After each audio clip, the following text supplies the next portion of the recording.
शुरुआत कहाँ से हुई आज?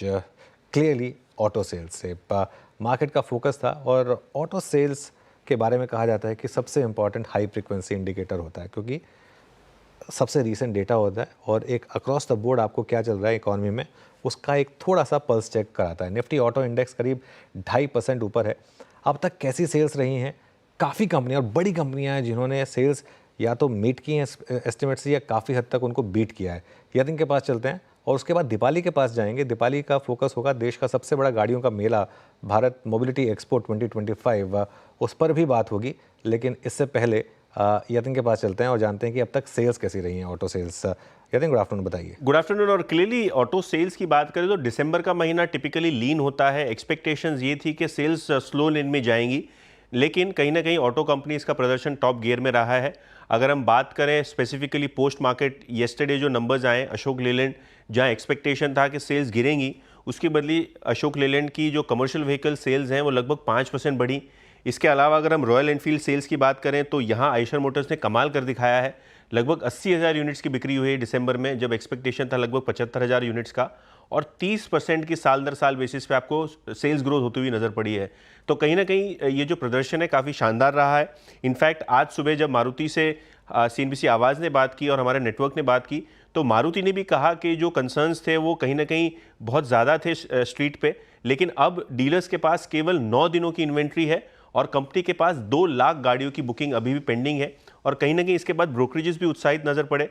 मॉर्गन स्टैनली की जो आज की ऑटो की रिपोर्ट है, उनके हिसाब से टू व्हीलर रिटेल सेल्स थोड़े बहुत कमजोर है, लेकिन होलसेल्स में अभी भी दम है। टू व्हीलर्स के बाद फोर व्हीलर्स की बात करें तो यहाँ भी जबरदस्त तरीके से ट्रैक्शन देखने को मिला है। मारुति का नंबर उनको सरप्राइजिंगली लगा है पॉजिटिव साइड पे, और उनका जो प्रेफर्ड स्टॉक आइडिया है वो है Maruti, Mahindra and Mahindra, Hyundai Motors और अशोक लेलैंड। बिल्कुल, तो ये इस समय अब तक की सेल्स और मॉर्गन स्टैनली का एक व्यू। अब दीपाली के पास चलते हैं दिल्ली और जानते हैं कि देश का जो सबसे बड़ा गाड़ियों का मेला है, जो पहले ऑटो एक्सपो के नाम से जाना जाता था, अब वो भारत मोबिलिटी एक्सपो का हिस्सा होता है। 2025 के इस एडिशन में वहाँ से क्या उम्मीदें हैं? दीपाली, गुड आफ्टरनून, बताइए। Good afternoon. और काफ़ी यूफोरिया इस बार इस एक्सपो को लेकर रहने वाला है, क्योंकि सियाम के मुताबिक हाईएस्ट नंबर ऑफ मैन्युफैक्चरर्स इस बार इस एक्सपो में पार्टिसिपेट करेंगे। तो पहले तो कुछ बेसिक इन्फॉर्मेशन दे देते हैं और उसके बाद हाइलाइट्स पर भी करेंगे फोकस। 17 जनवरी से ओपन हो रहा है, 22 जनवरी तक ये एक्सपो खुला रहेगा। भारत मंडपम प्रगति मैदान में इस पूरे एक्सपो का कार्यक्रम चलेगा और ऐसा माना जा रहा है कि इस बार का जो ये ऑटो एक्सपो रहेगा, ये अब तक का सबसे बड़ा और सबसे डायनामिक एक्सपो रहने वाला है। 1500 एग्जिबिटर्स इसमें पार्टिसिपेट कर रहे हैं सो फार, जो नंबर सामने आए हैं, और 34 मैन्युफैक्चरर्स। तो मैन्युफैक्चरिंग के हिसाब से देखें, मैन्युफैक्चरर्स के हिसाब से माफ कीजिए, तो ये हाईएस्ट नंबर्स सो फार पार्टिसिपेट होते हुए दिखाई दे रहे हैं भारत मोबिलिटी एक्सपो में। आम जनता के लिए एक्सपो 19 जनवरी से ओपन होगा। अब इंपॉर्टेंट ये है कि इस एक्सपो से इस बार एक्सपेक्ट क्या करना चाहिए, तो क्लियरली फोकस ईवीज पर रहने वाला है। लेटेस्ट कार्स तो शोकेस की ही जाएंगी, फ्यूचरिस्टिक कॉन्सेप्ट भी दिखाए जाएंगे, लेकिन उसके साथ साथ इलेक्ट्रिक व्हीकल्स पर खास फोकस रहने वाला है। सस्टेनेबल मोबिलिटी सॉल्यूशंस पर काफी फोकस रहेगा इस बार। जो ओनली ईवी ब्रांड्स है वो भी इस बार पार्टिसिपेट कर रही हैं और ये नंबर काफी अच्छा है। एथर है, ओला है, विनफास्ट है, BYD, टू नेम फ्यू। अगर विनफास्ट की बात करें तो ये एक नया नाम है जो कि पार्टिसिपेट करेगा इस बार के एक्सपो में। ये वियतनाम की ईवी कंपनी है जो कि इंडियन मार्केट्स में एंटर करने का प्लान कर रही है। अब बात करते हैं कि क्या की हाइलाइट्स रहेंगी, कौन से मेजर लॉन्चेस या अनवील्स इस बार हो सकते हैं। तो पहले फोर व्हीलर्स पर फोकस करते हैं और इस बार का जो सबसे बड़ा लॉन्च रहेगा वो रहेगी मारुति की इलेक्ट्रिक गाड़ी। पहली मास मार्केट ईवी मारुति की तरफ से 17 जनवरी को ये लॉन्च होगी, ई विटारा। हालांकि इससे प्रीवियस एक्सपो में कंपनी ने EVX एक इलेक्ट्रिक कॉन्सेप्ट शोकेस किया था, ये उसी पर बेस्ड है। नाम इसका इस बार ई विटारा कंपनी ने रखा है और इनफैक्ट इसमें जो बैटरी पैक रहेगा वो BYD से कंपनी सोर्स कर रही है। तो ये कुछ बेसिक इन्फॉर्मेशन सो फार हमारे पास है। इसके अलावा दूसरा बड़ा जो ग्लोबल प्रीमियर रहेगा वो रहेगा क्रेटा की ईवी। अब तक क्रेटा की जो ईवी आई हैं मार्केट में वो मास ईवीज नहीं रही हैं, लेकिन क्रेटा एक मास मार्केट ईवी रहेगी। तो एक इंपॉर्टेंट ये अनवील रहेगा हुंडई की तरफ से। इसके अलावा महिंद्रा एंड महिंद्रा ने हाल ही में जो अपनी ईवीज लॉन्च की हैं, अभी सिर्फ स्टार्टिंग प्राइस और एक वेरिएंट दिखाया था, लेकिन अब कंप्लीट लिस्ट ऑफ वेरिएंट और साथ ही साथ कंप्लीट प्राइसिंग कंपनी शोकेस करेगी इस बार के एक्सपो में। टाटा मोटर्स अपने कर्व SUV में कुछ नए वेरिएंट्स ऐड करते हुए दिखाई देगा इस बार। और MG ने जो हाल ही में अपनी गाड़ी दिखाई थी साइबरस्टर, उसके प्राइसेस को रिवील करेगी इस बार के एक्सपो में, ये एक इलेक्ट्रिक स्पोर्ट्स कार है एमजी के पोर्टफोलियो से। अब टू व्हीलर्स और कमर्शियल व्हीकल्स की बात करें तो यहाँ भी जो मेजरली फोकस रहेगा वो ईवीज पर ही रहेगा। टीवीएस अपने जुपिटर के इलेक्ट्रिक वर्जन को लॉन्च कर सकता है, शोकेस कर सकता है। बजाज ऑटो की बात करें तो बजाज ऑटो नई सीएनजी बाइक दिखा सकता है। सुजुकी भी अपनी नेक्स्ट जनरेशन एक्सेस 125 को शोकेस करेगा इस बार के एक्सपो में। हीरो मोटो की बात करें, हीरो मोटो ऑलरेडी एक सेपरेट इवेंट में एक नई बाइक और एक नई स्कूटर लॉन्च कर रहा है, लेकिन अगर हम ऑटो एक्सपो की बात करें तो यहाँ पर कंपनी अपनी 250 सीसी सेगमेंट की 2 नई बाइक्स अनवील करेगा, जो कि एक्सट्रीम 250R है और करिश्मा 250R। होंडा भी अपने 2 इलेक्ट्रिक स्कूटर्स के प्राइसेस को रिवील करेगा, जो कि अपडेटेड वर्जन्स आए हैं। एथर की तरफ से नया वेरिएंट आ सकता है, जो रिड्स फैमिली है ई स्कूटर की, जो ई स्कूटर है उसमें एक नया वेरिएंट ऐड कर सकती है। ओला इलेक्ट्रिक की अगर बात करें तो जो इलेक्ट्रिक बाइक है उसका प्रोडक्शन वर्जन शायद ओला यहाँ पर शोकेस करती हुई दिखाई दे, तो ये एक इंपॉर्टेंट इवेंट रहेगा। इसके अलावा अगर हम कमर्शियल व्हीकल स्पेस की बात करें तो टाटा मोटर्स हो या अशोक लेलैंड, ये अपने नए कमर्शियल व्हीकल्स को तो लॉन्च करेंगे ही, लेकिन वोल्वो आयशर कमर्शियल व्हीकल्स की बात करें तो यहाँ पर जो नई पोटेंशियल इलेक्ट्रिक बसेस या ट्रक्स हैं उनको शोकेस किया जा सकता है। तो काफ़ी बड़े लॉन्चेस एक्सपेक्टेड हैं, और जैसे आप 4 व्हीलर्स की लिस्ट देखें, 2 व्हीलर्स की लिस्ट देखें या कमर्शियल व्हीकल्स की, तो जो मेजर कॉन्स्टिट्यूशन रहेगा वो ईवीज का ही रहेगा। एक बात गौर करने वाली बात ये भी है कि अगर हम 2024 के ओवरऑल लॉन्चेस को कंपेयर करें तो ज़्यादातर फोकस और जो ज़्यादातर लॉन्चेस रहे वो ईवी स्पेस से ही आते हुए दिखाई दिए। बिल्कुल। अच्छा दिवाली, ये ऑटो एक्सपो ही है ना जो अब इसका भारत मोबिलिटी का हिस्सा बन गया है बेसिकली? पहले सिर्फ ऑटो एक्सपो हुआ करता था ना? राइट, पहले ऑटो एक्सपो होता था, अब भारत मोबिलिटी ग्लोबल एक्सपो एक अम्ब्रेला है जिसके अंडर वेरियस शोज होंगे, जिसमें बैटरी शो भी होगा, टायर शो भी होगा, और उसके अंडर ये भारत ऑटो एक्सपो हो रहा है। बिल्कुल, ये 1986 में ऑटो एक्सपो शुरू हुआ था। श्रेया, आप तो शायद पैदा भी नहीं हुई होंगी तब। और मुझे याद है जब हम स्कूल में थे, बीरू को याद होगा, बीरू जब स्कूल में थे तब हर 2 साल में एक बार हुआ करता था ऑटो एक्सपो, और तब प्रगति मैदान में हुआ करता था। तब अब तो खैर वो पूरा नक्शा चेंज हो गया उसका।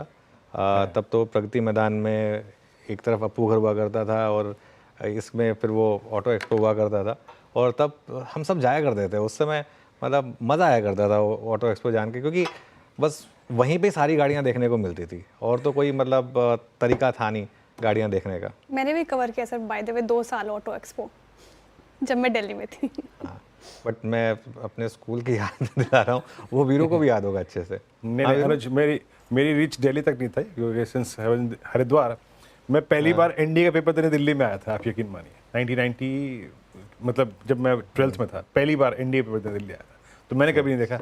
अपन सिर्फ जाते थे एक जगह, और वो था बीएचएल का कैंपस। हाँ, खैर एनीवे जो दिल्ली के हैं उनको पता होगा। हाँ। ये ऑटो एक्सपो जो है उस समय पे काफ़ी फेमस हुआ करता था, अभी भी है। खैर इस पर नज़र आएगी हमारी। खैर, और आज ऑटोज़ पर काफ़ी पॉजिटिव व्यू रहा भी है, इसने काफ़ी मार्केट को भी संभाला। इस पर बात कर लेते हैं। हमारे साथ प्रकाश दीवान भी जुड़ गए हैं अब। Prakash ji, good afternoon. सबसे पहले मारुति से शुरुआत करते हैं। ऐसा क्या हुआ जो एकदम से मारुति ने इतने स्ट्रॉन्ग नंबर्स डिलीवर कर दिए, और जो स्टॉक में रिएक्शन आया कल और आज में मिलाकर करीब 10% की रैली, उसको कैसे देख रहे हैं आप? Good afternoon Veeru, happy new year to all of you.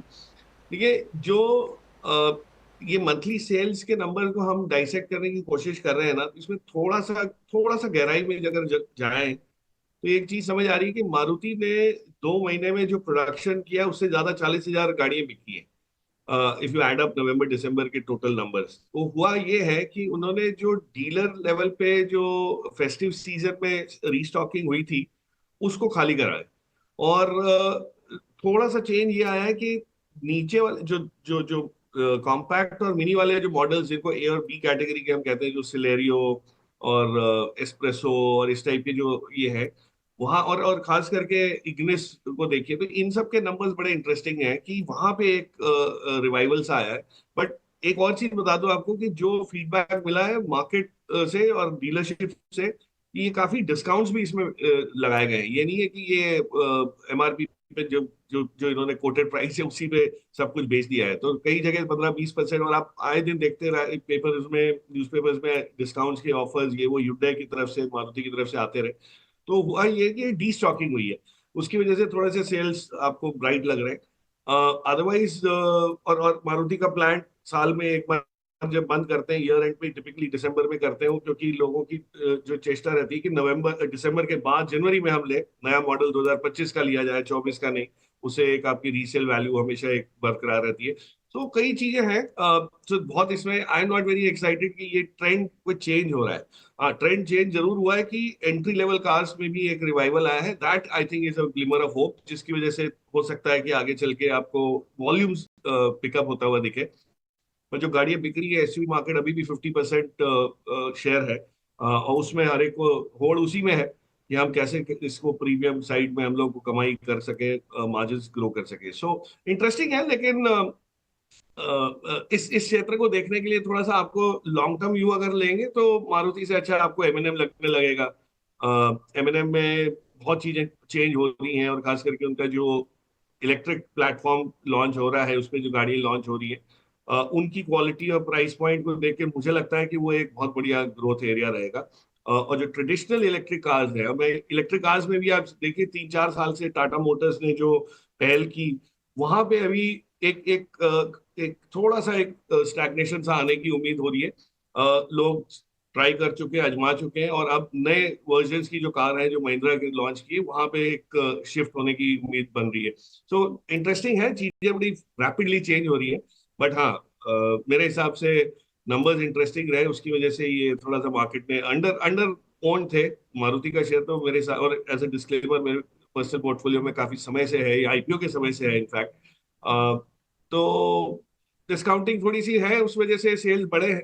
But कितना प्रॉफिटेबल होगा ये थोड़ा सा अभी आगे चल के दिखेगा, जब हम नंबर्स क्वार्टरली अर्निंग्स की तरफ रुख बनाएंगे। अनुज, देख रहे हैं आप, एक मैं और अब दो प्रकाश, एक मैं और दो प्रकाश जो हैं वो एमएनएम के फेवर में है। ये अच्छी बात है। चलिए अब आगे बढ़ते हैं।